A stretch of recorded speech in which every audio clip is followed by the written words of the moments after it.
जी, तो मुल्की सियासत के हवाले से बात करें तो ये आपने देखा होगा कि किस तरह से सियासत वाले भी, जिस तरह हमने क्रिकेट का जिक्र किया, क्रिकेट टीम का जिक्र कर रहे थे, लेकिन नेशनल असेंबली में या आपके सेनेट में भी तस्करा होना शुरू हो चुका है। क्रिकेट टीम का अंदाजा लगाएं कि उसको क्या हो गया। एग्जैक्टली, लेकिन कल सेनेट में बहुत ज़्यादा डेवलपमेंट हुई है और सेनेट में सुप्रीम कोर्ट के जजेस की तादाद बढ़ाने के लिए बिल पेश किया गया, जिसमें चीफ जस्टिस के अलावा जजेस की तादाद 20 करने की तजवीज़ दी गई है। पीटीआई ने इस बिल की मुखालफत है। सेनेटर अब्दुल कादिर ने कहा कि केसेस की बड़ी तादाद है और ताखीर को मद्देनजर रखते हुए मजीद जजेस की जरूरत है। चलें जी, ये ठीक हो गया। अच्छा, एक तो ये आपने बिल का जिक्र कर दिया, उसके अलावा ये हुआ कि इमरान खान ने 9 मई के वाकयात पर बातचीत के लिए आमादगी जाहिर की है और इसे अपनी इंश्योरेंस पॉलिसी करार दिया। उन्होंने अपनी ऑक्सफोर्ड यूनिवर्सिटी के चांसलर बनने को पाकिस्तान के लिए एजाज़ करार दिया और पाकिस्तान तहरीक इंसाफ ने अरकान कौमी असम्बली को आइन में तरमीम से मुतालिक किसी भी बिल की हिमायत ना करने की हिदायत दी है। और जैसे आपने भी कहा कि सेनेट में कल जो ये बिल पेश हुआ है जजेस वाला, तो इस पर भी एकदम से अपोजिशन का रिएक्शन आया। तो ऑब्वियसली इमरान खान की गाइडलाइंस के मुताबिक ही वो रिएक्शन सामने आता है, लेकिन उन्होंने फिर एक बार से क्लैरिफाई भी किया है कि हम लोगों ने इस तरह की किसी भी आइनी तरमीम से मुतालिक अगर कोई बिल गवर्नमेंट जो कि इट्स लाइक इट्स कुकिंग, तो वो अगर पेश करती है गवर्नमेंट, तो आपने उसको अपोज करना है। बिल्कुल ऐसी है। दूसरी जानिब अगर बात की जाए, जिस तरह निमरा ने बात की, वज़ीर कानून आजम नज़ीर ताड़े ने कहा है कि चीफ जस्टिस काजी फायज ईसा को किसी तोसी में दिलचस्पी नहीं और इस मौजू पर वो मजीद बातचीत की जरूरत नहीं महसूस अच्छा, कर बड़ा रहे। क्लियरली हुकूमत काफी अरसे से ये कह रही है, वजीर कानून की भी, राना सनाउल्लाह के हमने बल्कि शॉर्ट्स भी सुनवाए, इसके अलावा भी दीगर रहनुमा जो है हुकूमती अरकान, वो लगातार यही कहते आ रहे हैं गुज़िश्ता कुछ अरसे से कि कोई भी ऐसी बातचीत टेबल पे है ही नहीं। अल्लाह करे ऐसा ही हो। बिल्कुल ऐसे ही है। और इस हवाले से अब देखते हैं कि जो बिल पेश किए गए सेनेट में या फिर कौमी असम्बली में, और आपने देखा होगा कि बहुत ज़्यादा हुकूमत कोशिश कर रही है कि किसी न किसी तरह से जो कौमी असम्बली की सिचुएशन है, सेनेट की सिचुएशन है, वो अपने हक में तब्दील करे और 2/3 मेजॉरिटी वहाँ पे ले, ताकि बहुत सारी ऐसी लेजिस्लेशंस पेंडिंग हैं हुकूमत की जानिब से जो कि वो करना चाहते हैं, लेकिन अनफॉर्चुनेटली सुप्रीम कोर्ट के डिसीजन के बाद हुकूमत इस काबिल नहीं है। और इसी हवाले से हमारे साथ मौजूद हैं सोहेल भट्टी साहब, सीनियर तज्ज़िया निगार हैं। सोहेल भट्टी साहब, आपको खुश आमदीद कहते हैं। Thank you very much for joining us. सबसे पहले भट्टी साहब, आप हमें ये बताइएगा कि अगर सेनेट की तो बाद में बात करेंगे, बानी पीटीआई की बात कर लेते हैं। उन्होंने कहा कि मैं किसी भी सियासतदान से या नून लीग से स्पेशली उन्होंने कहा मैं मुज़ाकरात नहीं करूंगा, मुज़ाकरात में इस्टेब्लिशमेंट से या फोर्स से करना चाहता हूं। ये बज़िद क्यों है इमरान खान के उन्होंने इस्टेब्लिशमेंट से ही मुज़ाकरात करने? देखिए, ये वो एक तरीक़ेकार है जिसे मतलब है कि उनकी अपनी पार्टी भी इसको समझने को तैयार नहीं है। और बिलखुसूस जब वो एक जानी बात करते हैं, अगर आप उनकी देखें, जब वो अपनी स्टेटमेंट दोहराते हैं बिलखुसूस मुज़ाकरात के हवाले से, तो वो कुछ दिन उनकी बातचीत का जो डायरेक्शन होती है कुछ मुख्तलिफ होती है और उसके बाद फिर अचानक वो अपना रुख उस तरफ मोड़ देते हैं। अगर थोड़ा सा हम इसका क्रिटिकल एनालिसिस करें तो उसकी बुनियादी वजह यह है कि 2011 से ऑनवर्ड जब बानी पीटीआई ने इक़्तिदार की राहदारियों में आने का सिलसिला शुरू हुआ, तो उनको थ्रू आउट जो एक्सपोर्ट मिली, जहां से उन्होंने और उनकी पार्टी ने टेक ऑफ किया, तो वो ये रियलाइज करते हैं कि ताकत का सरचश्मा वही है, वहीं से कोई ब्रेक थ्रू होना है और वहीं से ही उनके जो मामलात हैं उन्हीं के साथ उनका असल झगड़ा है और वहीं से उनकी वापसी हो सकती है। लेकिन उस बात को वो मद्देनजर नहीं रखते कि बिलखुसूस जिनके ऊपर वो इन्हिसार माजी में करते रहे या दोबारा करना चाह रहे हैं, उन्हीं से मुतल्लिक साना 9 मई भी है और उन्हीं सर्कल्स की तरफ से, उन्हीं मुख्तदर हलकों की तरफ से वहां से ये बात सामने आई थी और बहुत वाज़ेह अंदाज में सामने आई थी। आपको याद होगा जी जी कि 9 मई के मामले के ऊपर बानी पीटीआई को माफी मांगना होगी, तो वो माफी मांगने को तो किसी सूरत तैयार नहीं है, लेकिन वो चाहते हैं कि बातचीत मुज़ाकरात उन्हीं के जरिए से हों। अगरचे कि उनके पार्टी के कुछ रहनुमा वो राब्ते में है डेफिनेटली इस्टेब्लिशमेंट के साथ, ये राब्ते मुनक़ता तो नहीं हो सकते किसी भी सूरत में, जिसकी एक बड़ी मिसाल वज़ीर आला खैबर पख्तूनख्वा अली मीन गंडापुर की 8-9 रोज से मुसलसल इस्लामाबाद के अंदर उनका क़याम की एक मिसाल है। और बाकी मामलात के अंदर भी वो अक्सर बेशतर वो बातचीत करते हुए दिखाई देते हैं, अपना रोल प्ले करते हुए दिखाई देते हैं। लेकिन यहाँ से उनको कोई ब्रेक थ्रू नहीं मिलने लगा। एक रास्ता मिला था जिसके अंदर उनकी भी एक फेस सेविंग मौजूद थी और बातचीत का जरिया आगे बढ़ सकता है और जिसके भी इम्कानात दोबारा पैदा हुए हैं, वो उन्होंने मैंडेट दिया था महमूद खान अचकज़ई को। और महमूद खान अचकज़ई ने जहाँ पर पॉलिटिकल लोगों को इंगेज किया है और उसके साथ साथ जब ये बातचीत होगी तो जहाँ पर दीगर रेलिवेंट क्वार्टर्स के कंसर्न हैं उनके साथ भी डेफिनेटली इंगेज हो सकता है। लेकिन उनकी ये ख्वाहिश मुश्किल है पूरी हो सके कि उनकी टीम या वो खुद बराह रास्त एस्टेब्लिशमेंट के साथ बातचीत कर सकें, चूंकि सन 9 मई मौजूद है और ये सितंबर अक्टूबर के दरमियान ये बहुत सी चीजें कंक्लूड होने जा रही हैं, तो लिहाजा जो बातचीत होनी है वो सियासतदानों के साथ होनी है। ये जो सितंबर अक्टूबर में चीजें कंक्लूड होने जा रही हैं, सोहेल भट्टी साहब, आप क्या इनको कैसे कंक्लूड होते देखते हैं? क्या वो बातें हैं जो आपको लगता है कि ये नए कुछ मामलात हैं या कोई नई चीजें हैं जो एक नया रुख इख्तियार करेंगी? देखिए, इसके दो पहलू अभी तक दिखाई दे रहे हैं। एक तरफ बानी पीटीआई है और उसके साथ कुछ ऐसे लोग हैं जो इस वक्त मंजर से गायब हैं, और उसके बाद दूसरी तरफ पाकिस्तान तहरीक इंसाफ है, उनकी पार्लिमानी पार्टी की शक्ल में जो लोग कौमी असम्बली में, सेनेट में और सूबाई असम्बलियों में मौजूद हैं।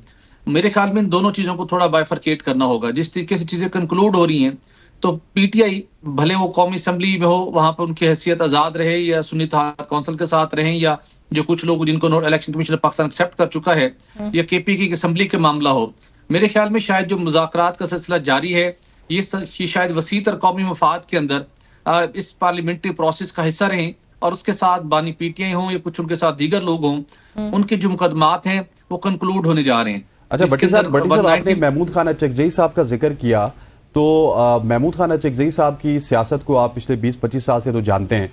वो इस्टेब्लिशमेंट से तो मुज़ाकरात करना नहीं चाहते, वो चाहते हैं कि किसी तरह से एक नेशनल डायलॉग की, कल भी अगर मैं असम्बली में उनको सुनूं ना, तो हमें ये पता चला कि वो नेशनल डायलॉग की बात करें, वो किसी सूरत खुद इस्टेब्लिशमेंट के साथ बैठने को तैयार नहीं है। तो वो किस तरह से इमरान खान साहब का मौक़िफ़ इस्टेब्लिशमेंट तक पहुंचाएंगे? देखिए, ये बात मैंने शुरू में भी की, जब उन्होंने खुद ये मैंडेट दिया था महमूद खान अचकजई को, तो उस वक्त सबके लिए सरप्राइजिंग था, हमारे लिए भी सरप्राइजिंग था कि वो माजी के अंदर किस किस्म का लबो लहजा इख्तियार करते थे महमूद खान अचकजई से मुतल्लिक। लेकिन उससे ज्यादा हार्ड स्टैंड उनका मौलाना फजल रहमान से मुतल्लिक था। उनकी पार्टी उनके पास भी चल गई थी, लेकिन महमूद खान अचकजई को टास्क देने का एक इशारा वाज़े यही था कि वो जाके अल्टीमेटली उन लोगों से बातचीत करें जिनके साथ खान साहब और उनकी पार्टी बातचीत करने को इसलिए तैयार नहीं है कि सोशल मीडिया का जो उनके ऊपर प्रेशर है, जो उनके फॉलोअर्स का प्रेशर है, जिनकी उन्होंने एक जहन साजी की है, जो किसी सूरत ये बात एक्सेप्ट करने को तैयार नहीं है कि पीटीआई बतौर जमात, ये बानी पीटीआई के कुछ लोग वो पॉलिटिशियन के साथ बैठ के बात करें, वो नून लीग के रहनुमाओं के साथ बैठ के बात करें, वो पीपल्स पार्टी के रहनुमाओं के साथ बैठ के बात करें, तो उनके जो फॉलोअर्स हैं, जिस तरीके से उनकी जहन साजी की गई है, जिस तरह से एक इन्वायरमेंट बनाया गया है, वो एक्सेप्ट नहीं करते। महमूद खान अचकजई को मैंडेट देने का मकसद ही यही था कि एक जानिब आप ये बात करें कि हम तो बात करेंगे एस्टेब्लिशमेंट से, दूसरी दफा आप कहते हैं कि हमने महमूद खान अचकजई को दिए कि वो मुज़ाकरात करें, और उन्होंने डेफिनेटली मुज़ाकरात करने हैं सियासतदानों से। और मुस्लिम लीग नून के कायद नवाज शरीफ के साथ महमूद खान अचकजई का जो माजी का जो रिलेशन रहे हैं, जितने आपस में उनकी इक्वेशन है, वो डेफिनेटली उनसे बात करेंगे, वो डेफिनेटली पीपल्स पार्टी के लोगों से बात करेंगे। तो ये उनको एक रास्ता मिल रहा है, जो दरमियान में कुछ अरसे से बातचीत जारी है कि पीटीआई को एक मेन स्ट्रीम करने के लिए सियासतदानों के साथ बातचीत कर रहे हैं, और ये बातचीत करके कुछ मामलात को शायद बेहतर कर लें बतौर सियासी पार्टी। लेकिन खान साहब के मामलात को अलग होते हुए हमें दिखाई दे रहे हैं। वो पीटीआई से फिल वक्त उनके मामलात कोर्ट तक महदूद रहेंगे, मिलिट्री कोर्ट तक जाने की बातें हो रही हैं। सन 9 मई के मामलात हों, ये दीगर केसेज हों, वो मेरे ख्याल में थोड़ा सा इससे डिसएंगेज हो शायद आने वाले दिनों में। लेकिन पाकिस्तान तहरीक इंसाफ के लोग बतौर एक पॉलिटिकल पार्टी के, वो जो एक नया तरीकेकार तय हो रहा है, जिसमें नून लीग के कायदे भी कहा कि सब जमातों के लोगों को मिल बैठ के मुल्क को मसाइल से निकालना होगा, मिलजुल के आगे चलना होगा, तो वहां पर शायद कोई लेकिन मुस्लिम लीग नून ने ही फिर वापस इन बातों की तरदीद भी की है कि हम लोगों के एलामिये के मुताबिक ऐसी कोई भी बात नहीं हुई, या जो हमारा इजलास हुआ उसमें ऐसी कोई बातचीत है ही नहीं कि जहां पे हमने कहा कि हमें तहरीक इंसाफ के साथ मुज़ाकरात करने पड़ेंगे। गवर्नमेंट की संजीदगी हमें भी दिखाई नहीं दी, उनके मुतजाद किस्म के बयानात, बल्कि क्लियरली ये भी कहते हुए सुनाई दिए कि हम तो बातचीत करने के लिए तैयार नहीं है। और वो क्यों ही करेंगे बात, मुझे पर्सनली ये लगता है क्योंकि वो तो बेनिफिशरी रहे ना।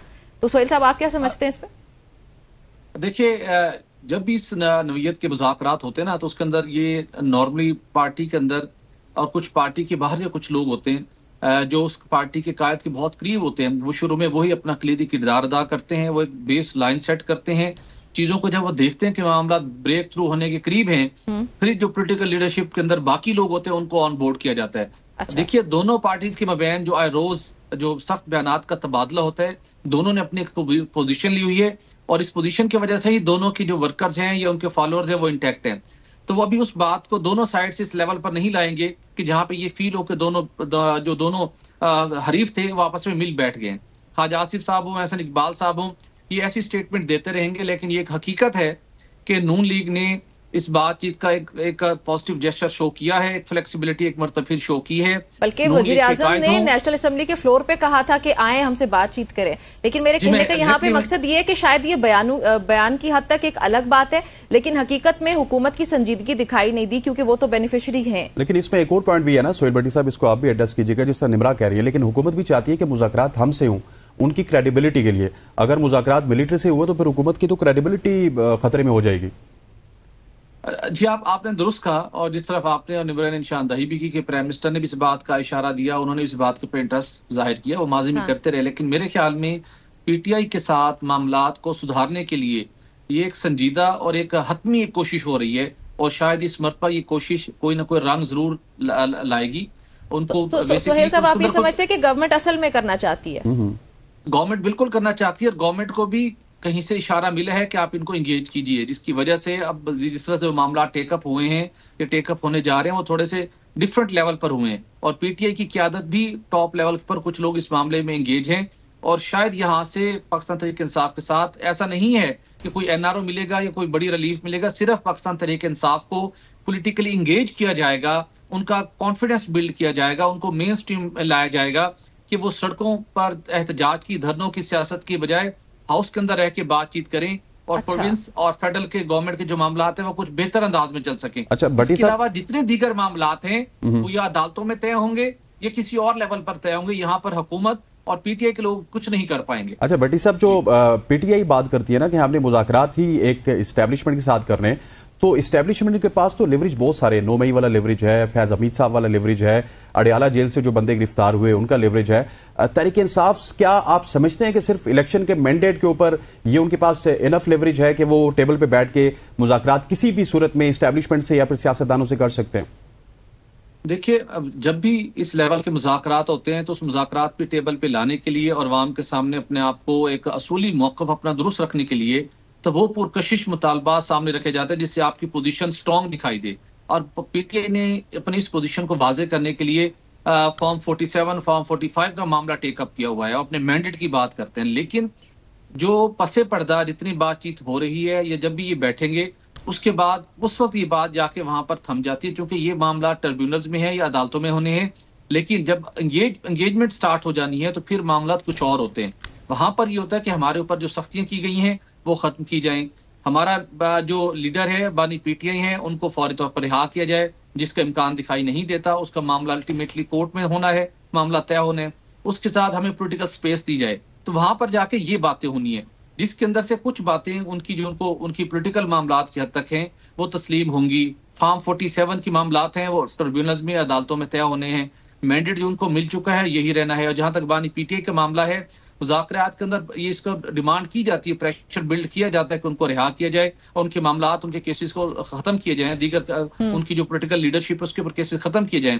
ये मामलात कहीं और से खत्म होने, इन मामलात के अंदर शायद गवर्नमेंट कोई अपना रोल ना प्ले कर पाए, लेकिन उनको इंगेज करना कि वो सड़कों पर मत जाएं, वो पॉलिटिकल जो सियासी अदम इस्तेहकाम उसके को बचाने के लिए ये हिकमत अमली इख्तियार की जा रही है। अच्छा, जजेस का नंबर बढ़ाने की जो हुकूमत की एक डिमांड है, बिल वगैरह का पास होना, पेश होना, ये सारे मामलात का असम्बलियों तक पहुंचना, ये क्या जरूरत पड़ी सोहेल साहब? आपको वाकई लगता है कि केसेस इतने ज्यादा हमारे पास हो चुके हैं कि जजेस की तादाद बढ़ानी पड़ेगी हमें? देखिए, जैसे कि हमने भी डिस्कशन कर रहे थे कि जब कोई मुज़ाकरात होते हैं तो मुज़ाकरात की टेबल पर बैठने के लिए ऐसे पुरकशिश मुतालबात रखे जाते हैं जिससे आपकी अवाम में आपकी बल्ले बल्ले होती है। तो यही वही एग्जाम्पल है जब हुकूमत सुप्रीम कोर्ट ऑफ पाकिस्तान में मुअज़्ज़िज़ जज साहबान की तादाद बढ़ाना चाहती है, तो सबसे अच्छी जो बात अट्रैक्टिव है, जो लोग शायद जो पब्लिक है, जनरल पब्लिक, वो उसको बाय भी करेगी, अपोजिशन उसके ऊपर ज्यादा मुखालफत भी नहीं करेगी कि देखिए जी लाखों केसेस कई सालों से पेंडिंग है, उनको उनके केसेस को तय करना है। लेकिन दर हकीकत हुकूमत को सुप्रीम कोर्ट के अंदर सबसे बड़े जिन कानूनी आईनी चैलेंजेस का सामना है, उस मसले से निपटने का एक रास्ता निकालने की हुकूमत कोशिश कर रही है। आला अदलिया के अंदर जिस तरीके से पिछले 1-1.5 साल से मामला चले, वहां पर हुकूमती एंगल से देखा जाए तो वहां पर एक डिवाइड वाज़े तौर पर मौजूद है। और वो मुख्तलिफ फैसलों की शक्ल में, इख्तिलाफी नोट की शक्ल में वो चीजें सामने भी आई हैं। तो बुनियादी तौर के ऊपर जजेस की तादाद बढ़ाने का जो मकसद है वो डेफिनेटली जब जजेस की तादाद बढ़ेगी ऑन एंड ऑफ जो हुकूमती मामला से मुतल्लिक केसेस आएंगे उनको टेकअप तो करेंगे, बाकी दिनों के अंदर और तो जो दीगर definitely आईनी तरमीम करने की कोशिश कर रही है हुकूमत, वो कर पाएगी? उम्र भी- जजेस की और बढ़ा मेरा देना, ख्याल- टेन्योर बढ़ा देना, ये कर हाँ, पाएगी? और मेरा ख्याल है भट्टी साहब भी इशारा कर रहे हैं मंसूर अली शाह साहब की तरफ कि उनको भी किसी तरह से जो है ना वो कंट्रोल करने की कोशिश कंट्रोल करेगी जजेस बढ़ा के गवर्नमेंट। देखिए मेरा हुकूमत जो आईनी तरमीम का मामला है, अगरचे आज के दिन तक तो उनके पास 2/3 अक्सरियत नहीं है, लेकिन ये 2/3 अक्सरियत पूरा करने के लिए कोई ज्यादा नंबर का शॉर्टफॉल भी नहीं है। हुकूमत की अव्वलीन और शदीद ख्वाहिश है, अगरचे कि अभी तक उसको अपनी ख्वाहिश को वो तो मौलाना शायद उस फजल- तरीके से नहीं सामने ला सके। मौलाना फजल रहमान को ऑन बोर्ड किया गया है, उसके साथ साथ हुकूमत ने अपनी नजरें True. उन 41 अरकान पर भी जमाई हुई हैं जिनका पाकिस्तान तहरीक इंसाफ के साथ ताल्लुक है, मखसूस लेकिन नशिस्तें। उनकी हैसियत आजाद उम्मीदवारों की है और हुकूमत राइट लेफ्ट अपना होमवर्क करके बैठी हुई है। वो जो ठीक। पीटीए को अपने साथ इंगेज कर रही है मुज़ाकरात के हवाले से, जब वो जहां से देखेंगे कि हमने थोड़ा सा अपना हाउस इन ऑर्डर कर लिया है, हमने जो राइट लेफ्ट मैनेजमेंट करनी थी वो कर ली है, तो डेफिनेटली हुकूमत आईनी तरमीम की तरफ जाएगी और वो बहुत कुछ करना चाहती हैं, जिसे हम एक आईनी पैकेज की बात ठीक हो करते गया। थे या एक तो सरप्राइज मतलब पैकेज की हुकूमत बात आईनी करते थे, तरमीम करने तो के बारे में हुकूमत भी definitely सोच देगी। रही है। जी ठीक, ठीक हो गया। अच्छा, एक्सटेंशन लेंगे काजी फैज ईसा साहब? क्विकली। देखिए वो अपने दो टोक अंदाज में तो वो इस बात की तरदीद बहुत कर चुकी जल्दी हैं ठीक सवाल हो का गया। जवाब दीजिएगा। वो कह चुके हैं कि मैं नहीं लूंगा, लेकिन ठीक हो गया भट्टी साहब, अब हुकूमत देखते की हैं कि वो जो intention कह रहे हैं वो उसी तरह करें या नहीं। बहुत बहुत शुक्रिया कमर अब के हो लिए। गया माजरत के साथ। हमें कहा जा रहा है यहाँ पे सोहेल भट्टी साहब हमारे साथ मौजूद थे, खवातीन हज़रात यहाँ पर एक ब्रेक का वक्त हो जाता है। Stay with us.